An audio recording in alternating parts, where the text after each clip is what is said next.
আচ্ছা, ফুচকা কার কার প্রিয় খাবার আর জাতীয় খাবার বলো তো? আমার তো প্রিয় আর জাতীয় দুটোই বলতে পারো। ফুচকার সামনে গেলেই মন প্রাণ সব ভালো হয়ে যায়, রোগ ব্যথা জ্বালা মন খারাপ পেট খারাপ সব কমে যায়। তো যাই হোক, ফুচকা খেতে গিয়ে ফার্স্টে কনফিউশনে পড়ে গেছিলাম যে ফুচকা খাবো নাকি পাপড়ি চাট খাবো। তারপরে ডিসাইড করলাম যে দুটোই খাবো, তাই আগে ফুচকা নিয়েই দাঁড়িয়ে পড়লাম। তো মন ভরে প্রাণ ভরে আগে ফুচকা খেলাম, একদম ঝাল ঝাল টক টক করে।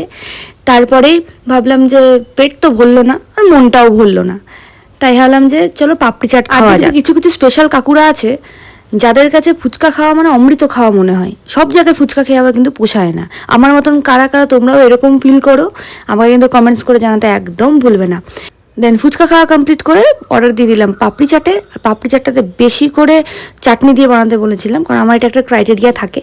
আর ওখানে বহুত ভিড় ছিল বলে ওখানে দাঁড়িয়ে আর খেলাম না, তাই ওগুলো নিয়ে চলে এসেছিলাম একটা জায়গাতে ওখানে বসে খাওয়ার জন্য। আর এখানে একটা ফ্লাই আপও নিয়ে নিয়েছিলাম, খুব ঝাল লেগে গেছিলো তাই।